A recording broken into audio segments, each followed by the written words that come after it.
Hey YouTube, it's Reverend Lance. Today we're going to reflect on Cain as the Bastard. In science, we are taught about the two genes, dominant genes versus weak genes. The scientific term for a weak gene is called recessive genes. Adam had the weak genes. Steve had the dominant genes. Professor Merritt spoke about the disc theory. This implied that our role is to dominate the weak link. Eve knew that Adam was a weak link. She did not want to carry his child. So she cheated on Adam with his best friend named Steve. And Steve had the dominant genes because he was a sodomite. Sodomy was illegal in Hebrew law because it produced dominant strength. The sodomite was a monster. The sodomite represented the mark of the beast. Cain killed Abel because he had the dominant gene from both his sodomite father, Steve, and his lesbian mother, Eve. Eve lied to Adam and told him that he was the father of Cain. Eve would be a slave to Steve for the rest of her life. Cain was the scapegoat. Abel was the good guy. The scapegoat always expects something in return when he gives a gift. In the case of Abel, Cain expected Abel to have sex with him for the fruit that he ate and produced on his farm. Originally, man had a diet of fruits and vegetables. Cain was a farmer, Abel was a shepherd. Abel's father was Adam, Cain's father was Steve. Cain believed that if someone pissed you off, you have the right to retaliate with vengeance. In reality, you should not wait for God to react. You got to take matters into your own hand. That is what Cain believed. Abel, on the other hand, turned the other cheek when someone insulted him. Luke 6:29. Adam eventually began to suspect that Cain wasn't his son. In fact, he reminded him of Steve, but he couldn't prove it. So he spoke to numerous astrologers regarding Cain. The astrologer told him that Eve had intercourse with a man named Steve. The astrologer also revealed that he will lose his biological offspring should he keep Cain as a son. Adam was very uncertain in terms of what the astrologer meant when she said you would lose your biological offspring should you keep Cain as a son. So he decided to adopt Cain as his son. He felt that Abel was too much of a punk to fend for himself. Cain would be a dick when he wanted to be. Abel would always get under his skin. Cain represented Abel because he was chosen to receive an inheritance. He also resented Abel because he was a homophobe. all homophobes are punks in the eyes of Cain. And since God did not accept his offering, he was not bound to Hebrew law. In other words, he was able to practice the following sexual sins: adultery, fornication, sodomy, lust, and covetousness. Abel was a legitimate child. The term legitimate means a person with a biological offspring. Illegitimate children are known as bastards. A bastard is referred to anyone whose parents weren't married. Cain is a bastard because Adam wasn't his biological father. In the spiritual kingdom, you had three types of fathers: biological fathers, adopted fathers, and priestly fathers. The priestly father was always wore white and black tunics. The adopted father wore green tunics. The biological father always wore red. In Hebrew law, if a man needed to be imprisoned, then he was always determined, he was always set to wear pink. Pink was a feminine color. The term dungeon refers to a prison. Prison is like a sanctuary for those who were homeless. Abel was Cain's prisoner for life. He killed him in the sense that he refused to grant him his freedom. The Cainites were also known for persecuting Hebrew Israelites. The two key prophets of the land of Canaan were Cain and Ishmael. Cain and Ishmael had their share of prisoners in the Canaan jail. Cain was the doctor who invented psychotropic medication. In the Canaan jail, you had three types of people: the officer, the doctor, and the prisoner.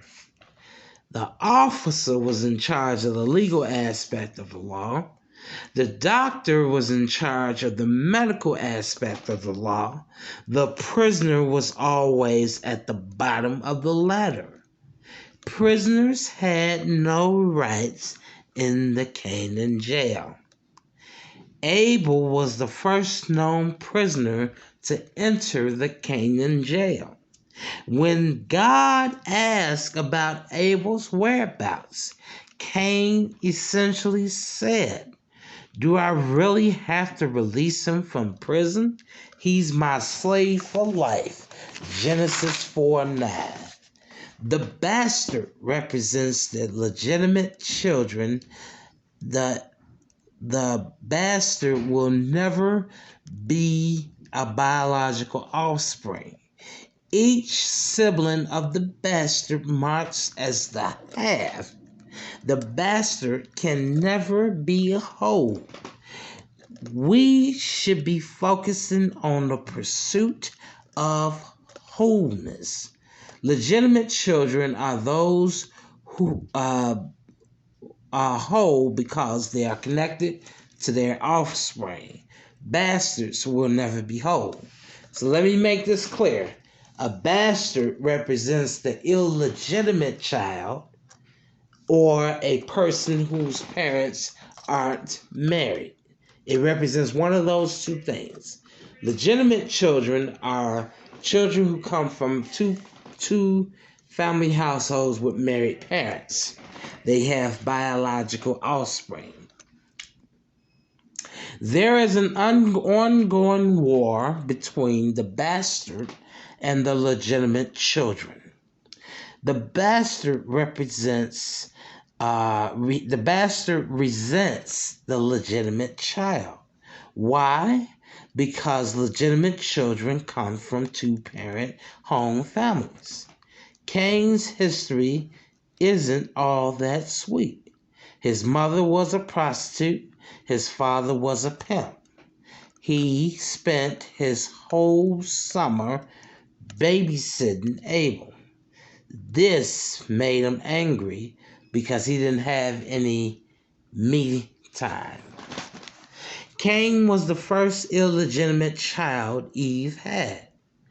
Adam's first biological offspring was Abel. The fortune teller told him, if you keep Cain as a son, you will lose your biological offspring. Adam believed that Cain was his biological son. In fact, he was deceived by his wife, Eve. Eve was a seductress. She used her body to tempt people into giving her the things that she wanted. Women have the power to use what is in between their legs in order to get what they want.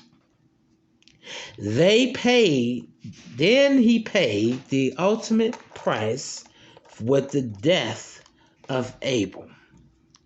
He thought about what the fortune teller told him. Emotionally, he was like a roller coaster. Cain kills Abel after torturing him. Cain brutally raped and molested his brother Abel. He tortured him psychologically. Abel ended up having diabetes and high blood pressure. Cain was always the experimenter. Abel was the experimentee. On the farm, Abel had the opportunity to have sex with a prostitute. The prostitute ended up becoming pregnant, and when she gave birth to the child, Cain named him Liba. Liba is Abel spelled backwards.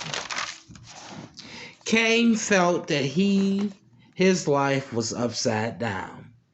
He had a son named Enoch. Enoch never tasted death.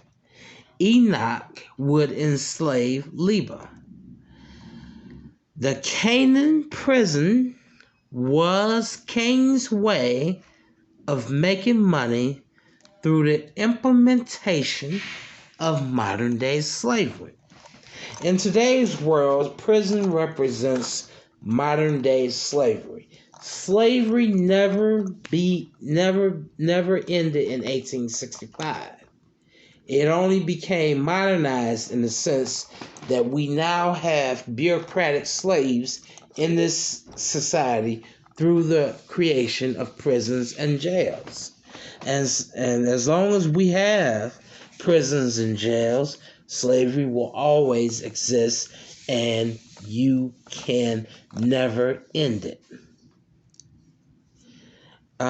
Slavery will never end. It will only be modernized. For each inmate, the Hebrew Israelite were required to pay $100 a day. The money would be enough to get hygiene products, clean clothes, and food. Inmates could not learn to read and write. Uniforms would consist of pink jogging pants and a pink wife beater.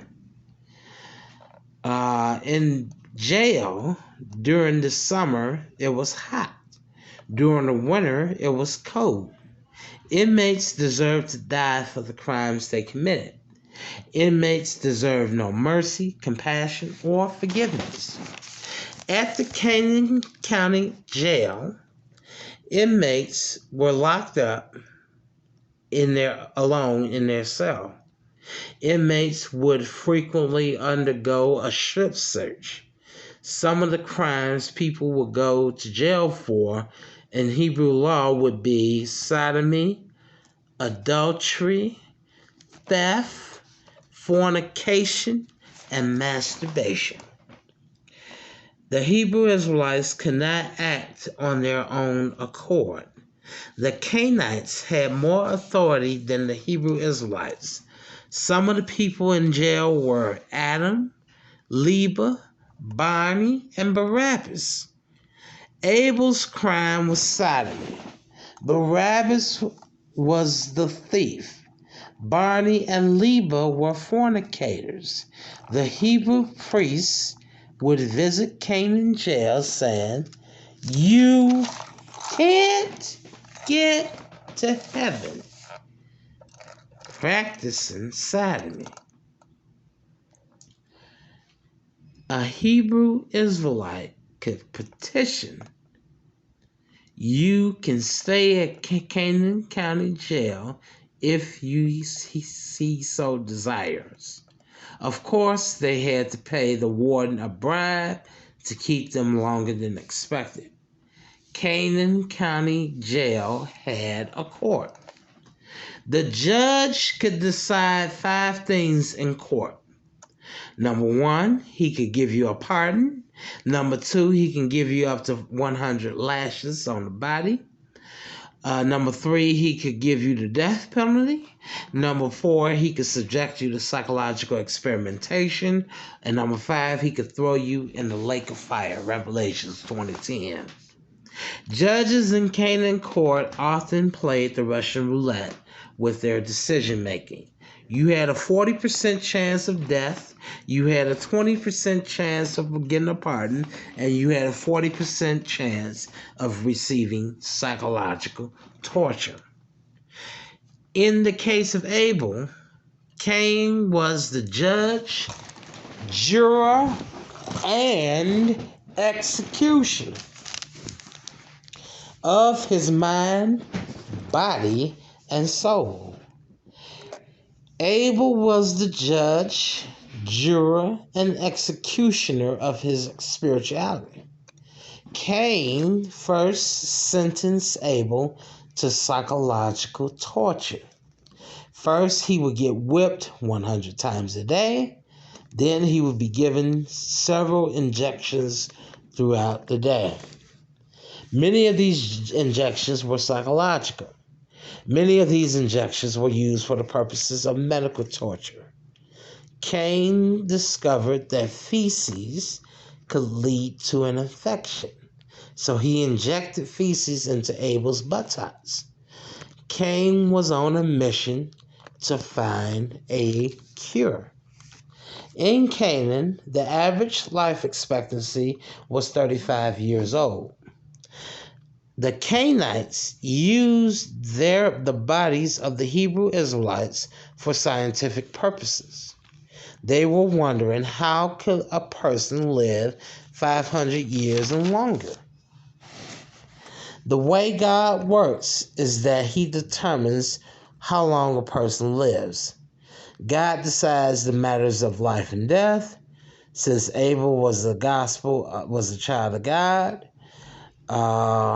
the feces led to temporary infections, and then his body was healed. When a man wasn't a child of God, the feces will lead to a permanent infection. God is the author of life and death. Cain's punishment for stealing Abel's freedom was that he would be homeless for the rest of his life. Genesis 4:11-12. I thank you for listening to the story about Cain the Bastard. Be sure to subscribe on YouTube for many more of these videos to come in the near future. And I encourage you to leave comments to let me know what you think of this story. Until then, see you next time. I'm Reverend Lance. Good luck and goodbye.